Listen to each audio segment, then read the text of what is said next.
只要你可以 memorize R、E、U、E、O 嚟發呢個馬來文呢，你一定可以發得好好嘅。Hello，大家好，又係我 JB。最近我發覺到好多香港人都睇我條片啦，所以我想趁呢個機會呢，即係教大家點樣講幾句馬來文嘅。如果你嚟到馬來西亞玩呢，你可以學下點樣講馬來文，其實係非常之容易嘅。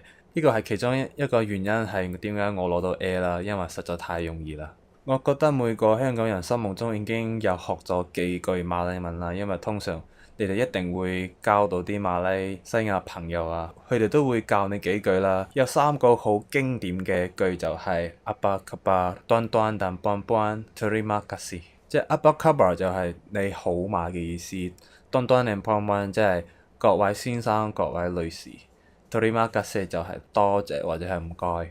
又講翻呢個 Apa khabar 呢個字啦，呢個係屬於喺好 formal 嘅一個稱號嘅，即係如果你見到一個人你唔識嘅，或者係喺一個好 formal 嘅 event 入邊見到佢咧，你都會講 Apa khabar。其實咧，由我出世到而家，我從來都冇講過呢句説話，因為我覺得太 formal 咗。如果你真係想問候啲馬來西亞嘅朋友，你都可以講呢幾句嘅，就係 Selamat sejahtera 或 Selamat pagi 或 Selamat petang。Selamat sejahtera 咧就係你好嘅意思啦。Selamat 如果你直接翻譯去馬來文咧係安全嘅意思，然之後 sejahtera 就係一個健康嘅意思，一個好嘅意思啦。通常我第一次見啲馬來西亞嘅朋友咧，我都會講 Selamat sejahtera。如果喺早上咧，我通常都會講 Selamat pagi。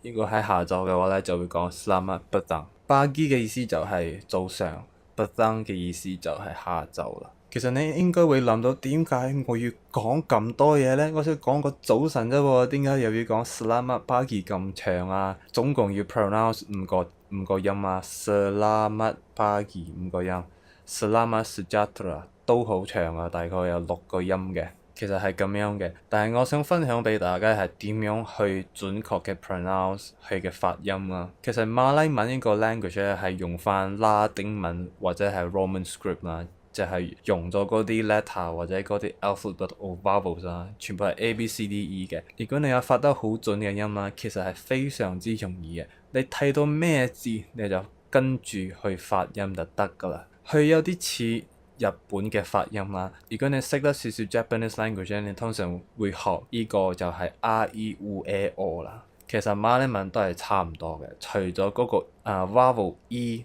即係 R-E-U-E-O，你嗰個 E 就要改少少，就係 R-E-U-E-O， 唔係 A 係 E， 就係 R-E-U-E-O。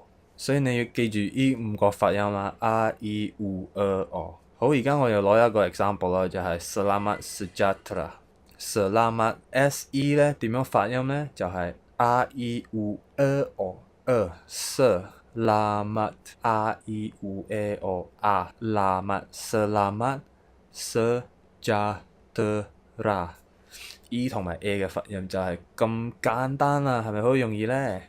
記住第二個啦 ，Selamat pagi。Selamat 就一樣啦 ，pagi 就係 R-E-R。pagi pagi，然之後 Selamat petang。如果你記住呢5個發音咧，你見到任何一個馬來文嘅字咧，你都可以讀出嚟嘅，而且係讀得好鬼死準嗰隻嘅。另外一個 typical phrase 就係 terima kasih。terima kasih 就係多謝或者唔該。如果你要讀呢兩個字讀得比較準啲咧，你真係要發出係嘅 R 音嘅 terima kasih。好啦，而家要用翻 R-E-U-E-O 嚟發呢個音啦 ，T-E-R-I-R-E-E，terima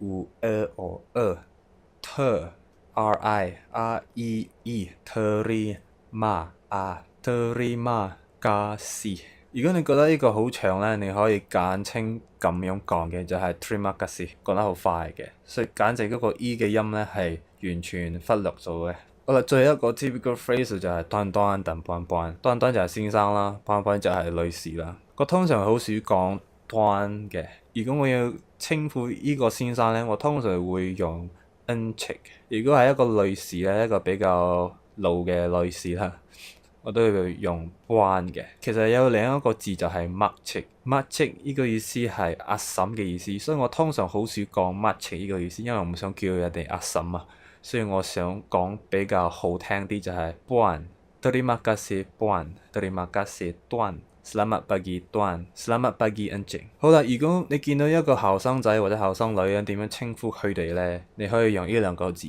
如果後生仔就係 saudara，如果係後生女咧就 saudari。如果你知道你嘅馬來朋友係叫做 JB 啦，你話 saudara JB，Selamat petang，或者係 saudari Emily、saudari Lily 咁樣嚟稱一位人啦。如果你唔知道佢名咧，就直接講 saudara 或者係 saudari。如果係一啲細路仔嗰啲豆丁仔啊，你就要講adik。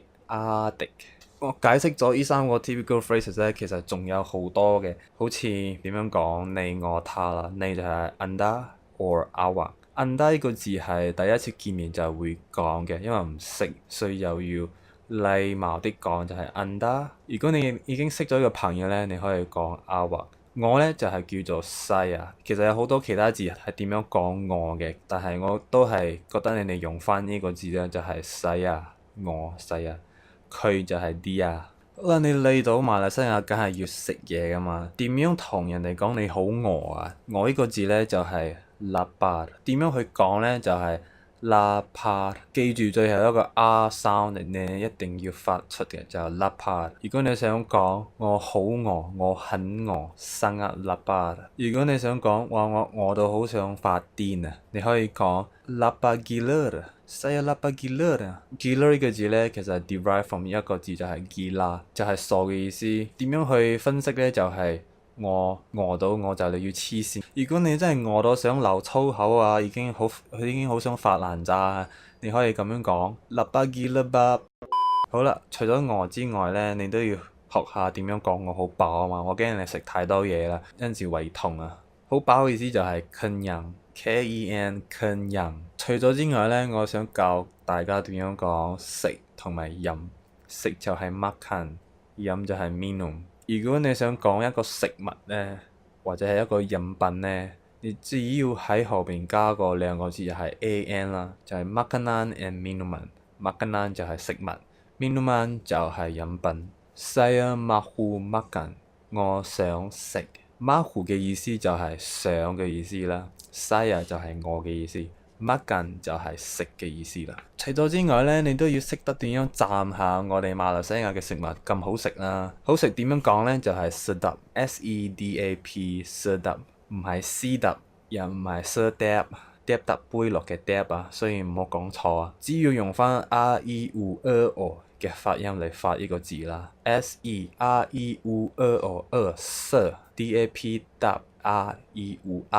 d-a-p-r-e-u-r，dap，sedap，唔係 sedap 啊。如果你想講哇好鬼死難食啊，點樣講咧？其實喺馬來文嘅字典咧係冇呢個字嘅，係冇好難食呢個字嘅。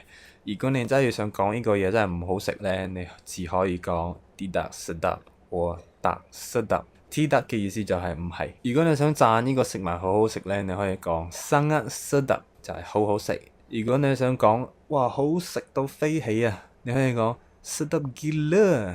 通常咧，我好習慣喺後邊加個兩個字就係 ni 啦，ni。sedap gila ni，ni 就係依個嘅意思啦，即係我想講哇依個食物好鬼死好食喎，你可以講 sedap gila ni。除咗之外咧，你都知道馬來西亞好出名就係我哋嘅媽媽檔啦。媽媽檔係屬於嗰啲穆斯林嘅印度人開嘅，係24小時 operate 嘅。所以你如果嚟到馬來西亞凌晨大概2-3點啊，你到咗市區啊，你想食嘢啊，你就可以去媽媽檔啦，或者係媽媽 store。點樣去 pronounce 咧？就係媽媽 store。store 就係英文啦，但係你咁樣講咧，佢哋一定明嘅。我想去媽媽 store。Saya nak pergi mamak store。如果你喺一個媽媽 store，你想飲茶，我哋叫做 teh。拉茶就係 teh tarik。通常如果你嗌 teh tarik 咧，佢係熱嘅。如果你想飲凍嘅咧，你後邊加個 ice 字啦，唔係 ICE 啊，係 AIS 噶。如果你睇佢哋嘅餐牌咧，你都會睇到佢哋寫 AIS 嘅。TEHAIS，teh ice 就係凍奶茶，熱奶茶就係 teh panas。panas 就係熱嘅意思。如果你想飲咖啡就係 kopi，所以 same concept 啦，你都可以嗌 kopi tarik 都得嘅，佢哋都照拉俾你嘅冇問題。除咗之外咧，點樣講飯啊、麵啊、河粉啊、雞啊、魚啊？飯就係 nasi，麵就係 mie，米粉就係 mie hun，河粉就係 kueh tiao。你哋好似講貴刁嘅，馬來西亞係講 kueh tiao。雞就係 ayam，魚就係 ikan，羊肉就係 kambing，牛肉就係 daging。如果你想嗌豬扒咧，千祈唔好講啊，因為通常嗰啲馬拉餐廳或者係媽媽檔咧，佢哋係清真嘅，係唔賣豬肉食嘅，所以千祈唔好叫豬肉啊，好唔好啊？除咗呢之外咧，大家都知道 roti canai 呢個字嘅，好多人都 pronounce 錯嘅 roti canai。Roti canai 就係印度煎餅或者係印度薄餅嘅，係冇餡嘅。如果你想加蛋咧，你可以講 roti telur。你發覺到好多個 R sound 啦，其實你真係要講出嚟係 roti telur，後邊都要加個 R sound 嘅。大家努力啦！除咗食之外咧，你哋都要去街市啊，或者想買啲手信啊，你哋想討價還價、殺價，首先你都要識得點樣問幾多錢啦。所以你可以咁樣講 ini harga berapa。ini 就係依個啦 ，harga 就係價錢 berapa 就係幾多。你都可以講 ini berapa。如果你覺得哇好 Q 貴喎，貴到飛起啊！而家我好想認真地教你點樣好準確嘅講出依個字，就係mahal nya。媽就係媽媽嘅媽啦，蝦就係蝦仁炒飯嘅蝦。mahal 記得後邊加個 L 字 mahal nya，盡量喺後邊即係拉長佢個音啦。呢個係為咗表示到你嘅不滿意呢個價錢嘅，你可以咁樣講 mahal nya。如果你想講平少少啦，你可以咁樣講，就係 murah sikit lah。murah 就係平啦 ，sikit 就係少少啦，啦就係唔該啦，係咁啦，嗰個啦字咯。如果你講嗰個啦字咧，通常佢哋都好明白你想表示啲咩嘢，你可以講 murah sikit lah。如果想問廁所喺邊度咧，你可以咁樣講，就係 di mana tandas。tandas 就係廁所。tandas 呢個字咧，你一定要認清楚，因為通常你去商場啊，你都會睇到佢哋寫呢個字嘅。呢個就係廁所嘅意思啦。其實有好多馬來字我都想教大家點樣講嘅，但係呢啲其實喺網上都可以睇得到嘅。問題就係點樣去發得好準啦，嗰個音。所以記得用翻 R E U L O 嘅音嚟發全部馬來文嘅字，全部都通用嘅。只要你可以 memorize R E U L O 嚟發呢個馬來文咧，你一定可以發得好好嘅。所以如果你嚟到馬來西亞，記啲用呢啲字喎，尤其是係 mahal nya 或者係 sedap gila ni。